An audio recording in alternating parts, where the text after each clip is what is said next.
Whether through media or constant nagging parents, Hey! Bathroom and shit now! you most likely thought or fantasized about the idea of having children of your own. In these fantasies, you most likely imagined the values of raising your own child and contributing to society. I mean, why wouldn't you? Having someone to look up to you, new experiences, and being able to continue the bloodline that's gone on for centuries. It only makes sense to. However, what if there was a group of people who viewed birth in a completely different manner? Antinatalism, the belief that it is morally wrong or unjustifiable for people to have children, as said by the Oxford Languages. Why would someone believe such a peculiar philosophy? I bring to you the Gen Zers Guide to Antinatalism. Here's David Benatar. He founded Antinatalism, I think. After thoroughly searching the web, I came to the conclusion that there were no pictures of him, so here's my artist rendition of what he probably looks like. You know those times when you're sitting in your dark room listening to Kid A, curled up in a ball, crying by yourself with no friends, and you haven't talked to a woman in 3 years, and the odds of you ever getting a girlfriend are about as low as Nikocado Avocado weighing less than 300 pounds? Oh wait, that's me. Well, David sat there thinking, wow, I hate my life and I'd hate for someone else to go through this. And then just like that, antinatalism came out the womb of David. He was most known for creating Benatar's asymmetry. If you look here, you can see that the presence of pain is a bad thing, while the absence of pain is a good thing. On the other hand, the presence of pleasure is good, while the absence of pleasure isn't a bad thing. Although the supreme gentleman David probably never got laid due to his rather how do I say this? Peculiar obsession of Radiohead, his ideas laid the foundation for the antinatalist beliefs we know and fear today. Antinatalists don't just want to have kids because of the agony they'll feel giving birth and constant crying of the baby, making you basically lose all your sleep and stay up all night, and having to feed it every day, completely draining your wallet, and then having to take it to school and birthday parties where you have to listen to a bunch of little kids screaming and lose all of your free time, completely destroying your dreams of traveling the world and dealing with their temper tantrums while you're at the store and everyone around stares at your inability to care for a child, watching it go through puberty and their teenage phase. Don't even get me started on that. And then they finish school and decide to moderate on Reddit full time in your basement. In reality, they believe the pain and suffering of life is not worth the tiny bit of happiness gained from their vices. Another misconception others have is that antinatalists want the human race to die out. Okay, listen here. They're not savages like the misanthropists. They're a civilized society whose goals just so happen to align with the extinction of the human race. In all seriousness, to end the human race would be to end all suffering, which hopefully most people could understand. Antinatalist beliefs not only apply to humans but to other self-aware entities that may experience suffering as well. This includes animals, self-aware AI, and cloning. I'm sorry, but that means no cyberpunk replicant GF.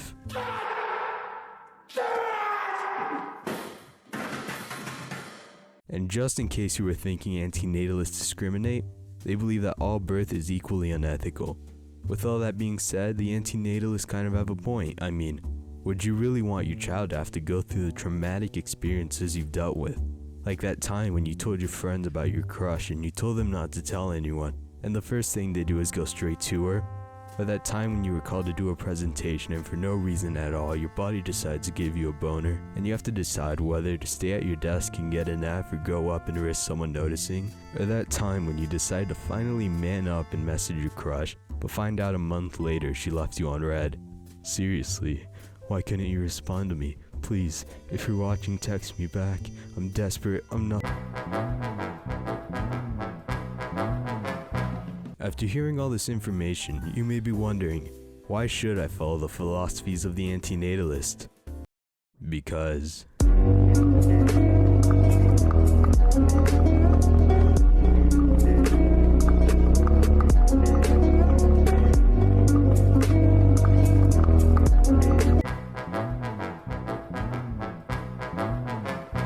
one common argument used in the antinatalism movement is that although the child may have good experiences, there are also many risks and chances they may experience horrible things such as being the victims of bullying, violent crimes, abuse, and rape.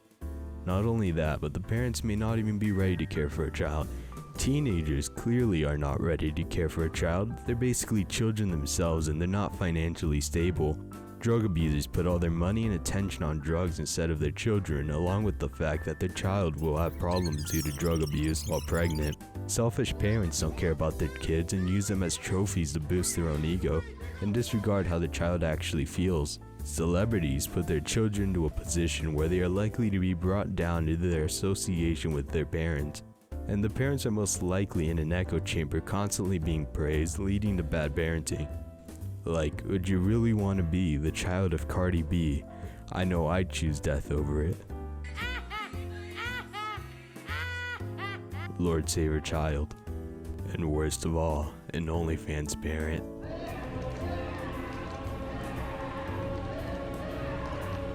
Regardless of how you feel about sex work, you have to agree that your child will face some sort of bullying at school, and if they find out, they'll probably be scarred for life. Shout out to all the OnlyFans children out there, may your soul rest in peace.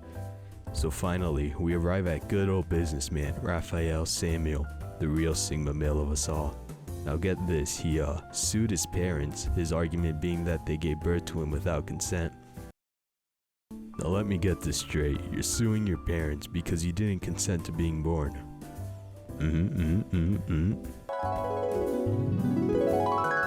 You OnlyFans, where your mom at? Ask your mom if I could get a discount. Did you watch last night's video? Stop, my mom's OnlyFans isn't funny.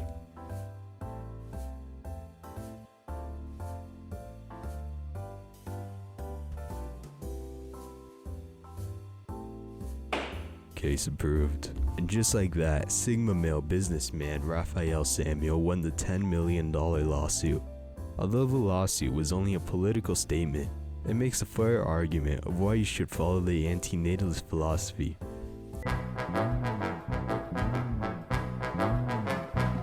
You know Reddit. We all know and love Reddit. But did you know that Reddit is the home to one of the biggest antinatalism forums?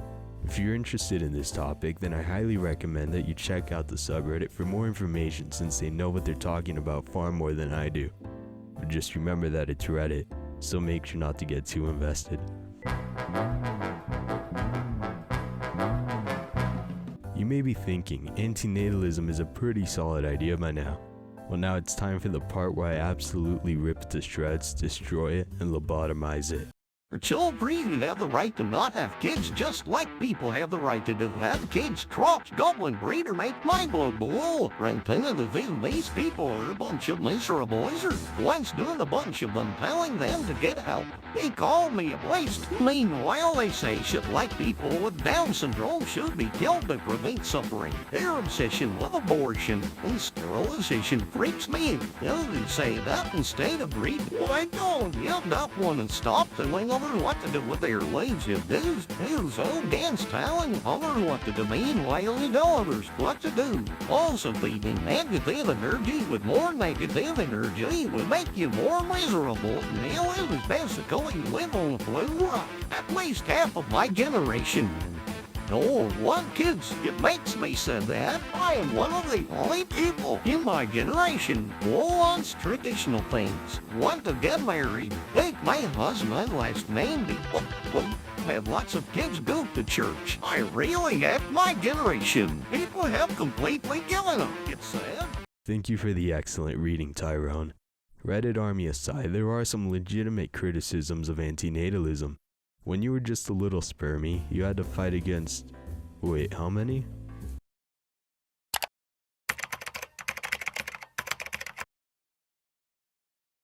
Oh god, what have I done? You had to fight against some 500 million sperms to come out on top, and although those 500 million sperms didn't make it will never have to suffer, they also will never be able to experience the joys of life.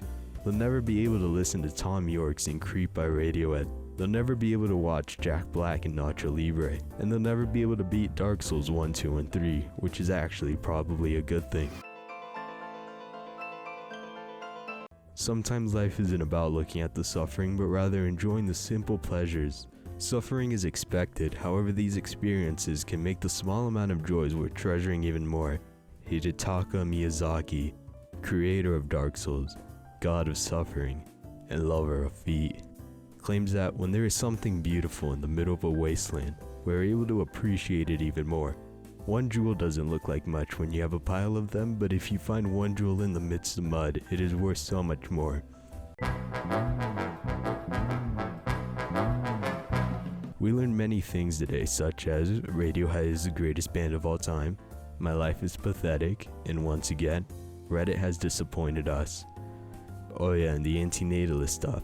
You gotta admit that the antinatalist mindset comes from a good place wanting to end all future suffering. But you know what? Maybe life isn't that bad after all. Sometimes it's better to look at the glass half full and enjoy the simple things in life. Why are we still here? Just to suffer? Every night, I can feel my leg, and my arm, even my fingers. Oh, never mind. I'm officially an antinatalist now. This has been the Gen Zers Guide to Antinatalism, and you're not getting your time back.